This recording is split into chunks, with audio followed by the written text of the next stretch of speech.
Hello everybody, how are you doing? I'm out in the shop today. Don't know that I'll get to any shop projects, but I got a lot to do. Let me give you a quick run through of some of the things I want to work on today. I haven't been in my shop for a very long time. I've been working on a number of household projects. So I come out, I grab something. When I'm done, everything I've used, I bring back out and I just dump in the garage. There's my compressor.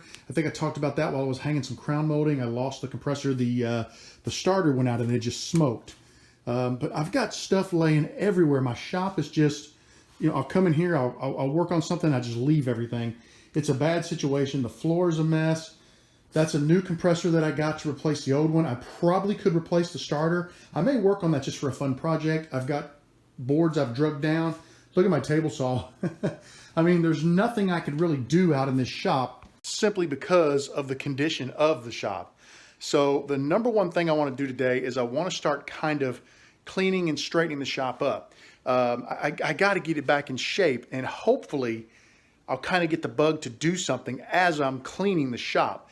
I've got some new items I've added to the shop. I got a little bit of mail call stuff. I've already opened it, just one or two items, but I'll show you what that is.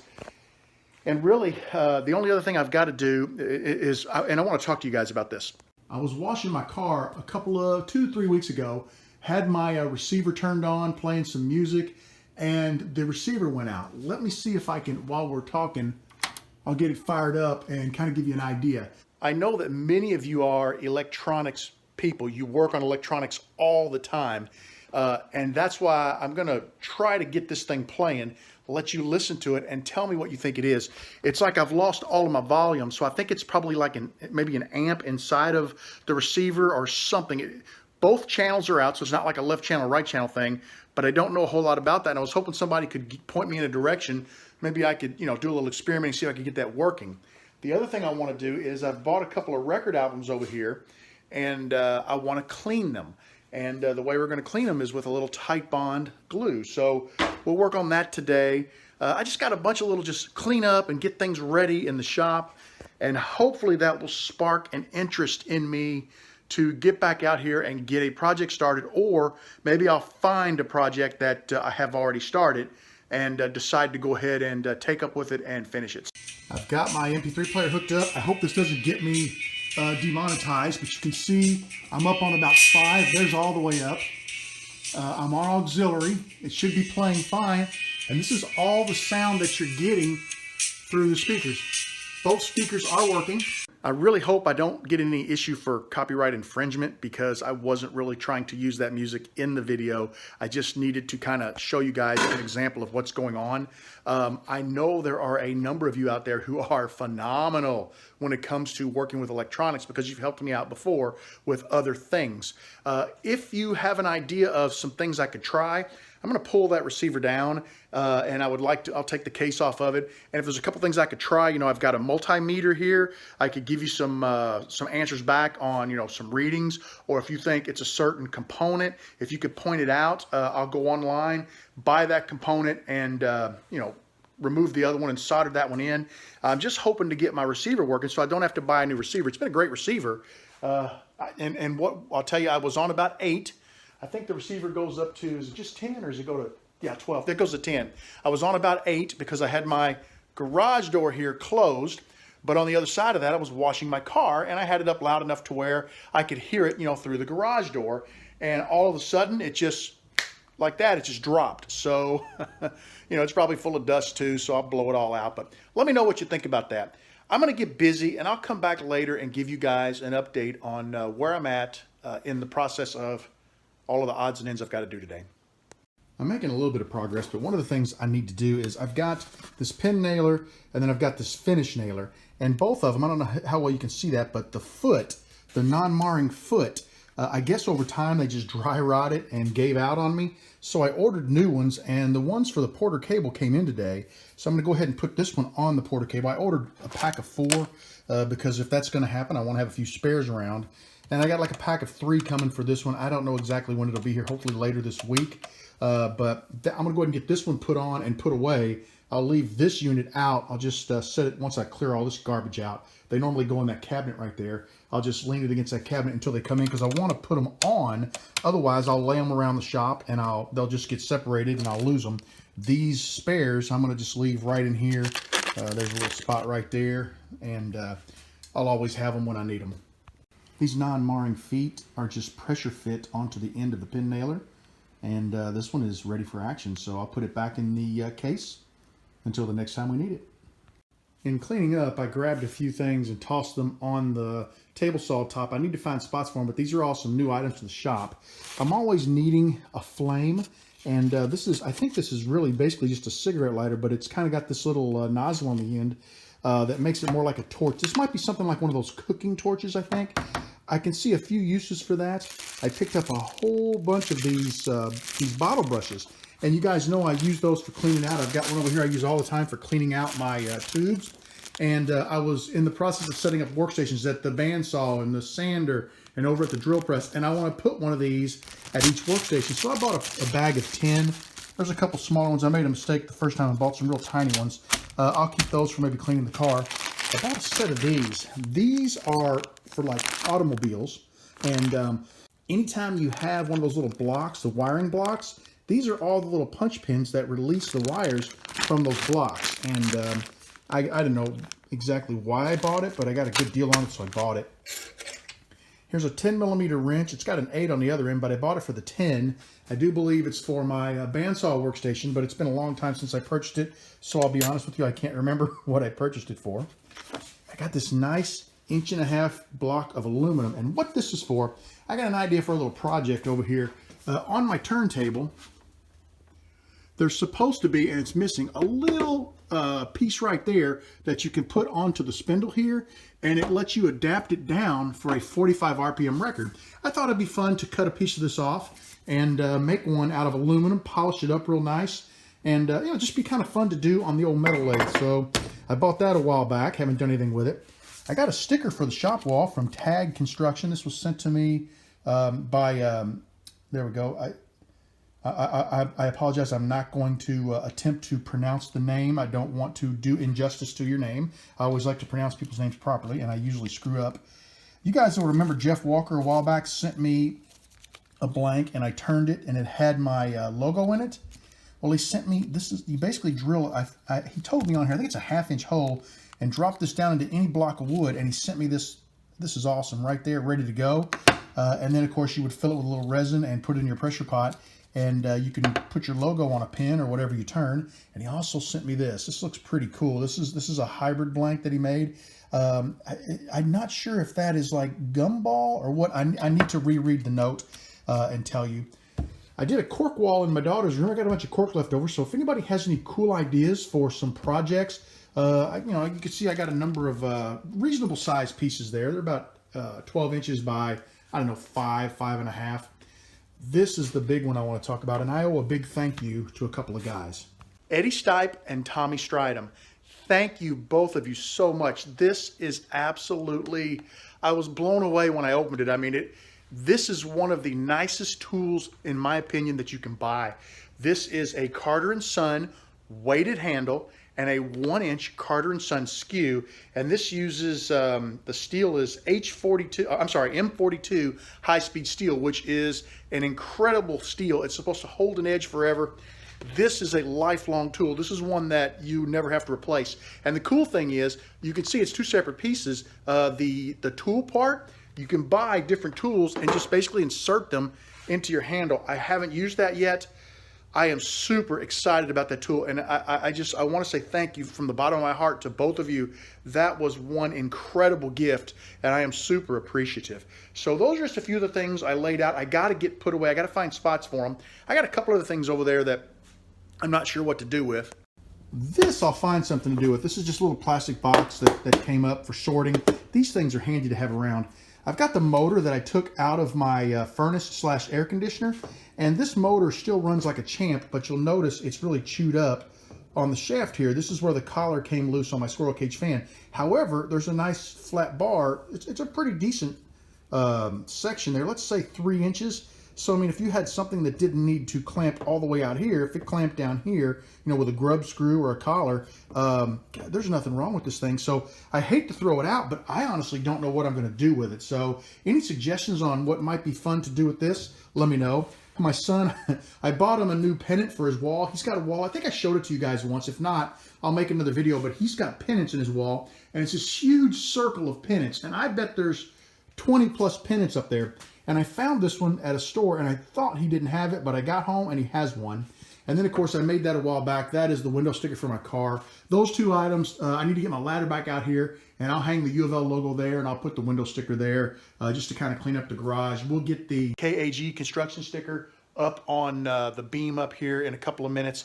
And the rest of the stuff, I just need to find places for in the shop. Let me back up and show you. I've made a little bit of headway in the shop today. You can see the floor is a lot cleaner now. I haven't swept it yet, but I got the majority of the stuff off of the floor. I got my hoses curled up on the handle of my compressor. I haven't found where that's going to get stored yet. I figure it'll probably get stored over there where that one is once I decide what to do with that one. I got all of my tools put back in the cabinet except the DeWalt. I'm just waiting for those the little rubber feet to go on it. I need to find a spot for my little bucket of parts there. But you can see the rest of the shop's in pretty decent shape. I now just have to tackle this tabletop here and find out what to do. Oh, yeah, I almost forgot about this. Right here, this, and I've got the instructions here. This is a walnut rack, tool rack, sent to me by Eddie Stipe. I love it, but I'm not sure where I'm going to put it because take a look at my walls. The walls in this shop are just like loaded to the gills, and I don't have a decent sized area. There's a possibility there, but it's kind of far away from the lathe. So you can see I've kind of hemmed myself in. This is, of course, over my counter. I don't know where I would put that, so I'm still debating. You know, I just thought as I'm standing here, there might be a potential to mount it here beside the cabinet and just reach around and put my... That's a possibility. I'm going to have to think about that, so I'll have that around for a little bit until I decide where I want to mount it.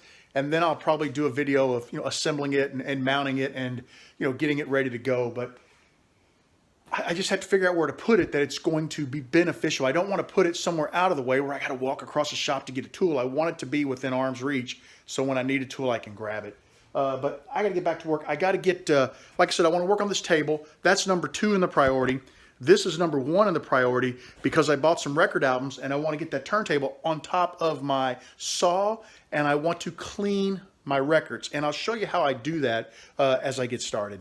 I temporarily removed the top from my turntable. It normally just sets in these 2 little indentions right here. And I did that because, you know, it's angled up like this and it would kind of be in the way. But to clean a record, the way I do it is we'll go ahead and lift the arm, we'll move it over just a little bit so that the turntable starts. Then we bring our Titebond II over and we're going to start putting a little bit of Titebond II on our record.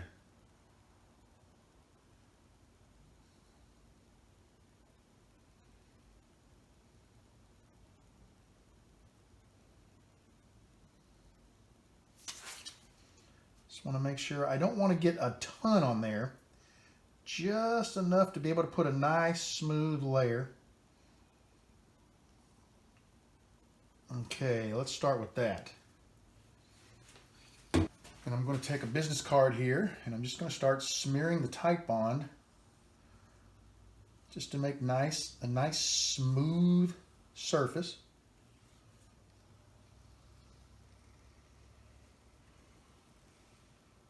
We do not want to get on the label because the label being just a piece of paper stuck onto the album, the glue will actually pull the label right off of the album. Whoops, don't want to put too much pressure on there either.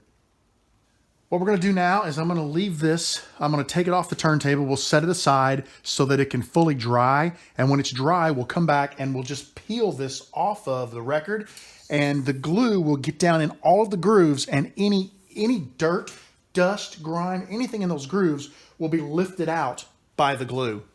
The first one was kind of rough, and I got a much thinner layer. I put a little bit more on the next one. It got a little easier to spread. I think it'll be easier to peel off too. And the third one looks good. I got 2 more to go. If this one doesn't peel off well, I'll just put it back on the turntable, put another layer let it dry, which should solidify that. I'll make it thicker like this one. What I ended up using is I found this. I got this with like a cell phone, like those little plastic clingy things you put on a cell phone. This is the thing you smooth it with. This is working. It's like a like a debit card from a store, like a gift card. It's working much better to smooth, and I can get a much smoother surface on my record, which you can see, much smoother surface. So as that dries, it'll come off. I probably am still putting it on too thick. However, like I said, this is the first time I've done this. I've been researching it. This is what a lot of people do to really deep clean the grooves. These records are in great shape. I got them at one of those flea market places where the people have booths set up and then you just pay for everything at the front counter. I searched through the racks, found them. I pulled every record out of the sleeve and found that these were in really great shape. No visible scratches. Some of them looked like somebody's cat danced on them. These looked great scratch-wise, but I wanted to go ahead and do this to deep clean the records. I think they'll sound better. And then I'm going to wipe the covers off to get the cut, make sure there's any surface dirt on the covers, that looks nice. So we'll see how that turns out. But I got 2 more records here to do, and we'll let them dry. And hopefully later on I'll show you peeling one off if I'm still out here that late. I hope to get them all done today. I'm doing side 1 on all of them, and then when they're done, I'll come back and obviously do side 2. So I'll keep you guys posted. I got way better after this. I really think the first one, I need to let it dry because it'll be sticky if I try to put more on it. I'm worried that if this one doesn't peel off in a nice smooth surface, I may put it back on and give it a second spin, but you can see the progression. There's 2, there's 3, 4, and 5. So I'm getting better at doing it, and I'm really excited about seeing how these turn out. What I'm going to do now is turn my attention to the album jackets, and I'm just going to basically use, I think I'm just going to use a little Windex on a paper towel. I won't squirt it directly on the album cover, and I'm going to test on the corner to make sure it doesn't take any of the printing off of it. But I'm just going to get a little Windex on a paper towel and just lightly rub, because there's like, I don't know, a couple of them have like, it's like something got spilt on them or whatever. So I want to kind of clean those off, get them smooth, get them looking nice, just clean them up a little bit so that when I put the records back in, they keep the records clean like they're supposed to, and I'll be able to enjoy these records for hopefully many years to come. It took a while, but I got all of the album covers cleaned. I removed the price stickers from them, and I put just a dot of WD-40 on a paper towel and just rubbed over that lightly to take the sticky off. Worked pretty good. A couple of them you can kind of still see the shadow because they use Scotch tape, which, kind of, it must have like a petroleum in it or something in the sticky because it left a little mark. And then I cleaned the outside of the covers, a slick part, with Windex and a paper towel. Did a nice job, made them, they feel nice and smooth and clean. Took a lot of just, I guess, years of dirt off. So they look really good. They're still drying. It's going to be a while. They're going to have to finish drying, and then I'll peel one off and show you what it looks like when you peel it off, and flip them over and do the other side, and then they should be ready to hit the turntable. I'm pretty excited about this. So it's a lot of fun. It's something new. Like I said, I just want to try it out and see how it works. So I'm going to see what is next on my list. I have not found a project that I want to work on. I do have one thing coming. I've got a buddy who I'm making a pin for his future daughter-in-law, and she's a violinist. I think I talked about this a while back.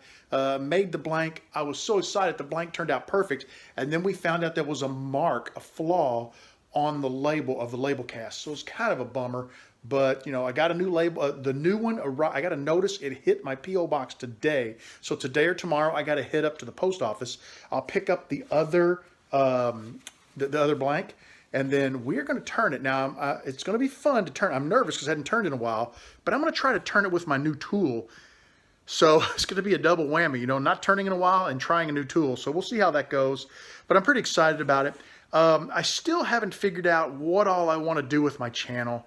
I'll be honest with you guys. I love turning pins, but I'm kind of bored with turning pins. I've turned them for a long time, and I've just kind of lost the spark.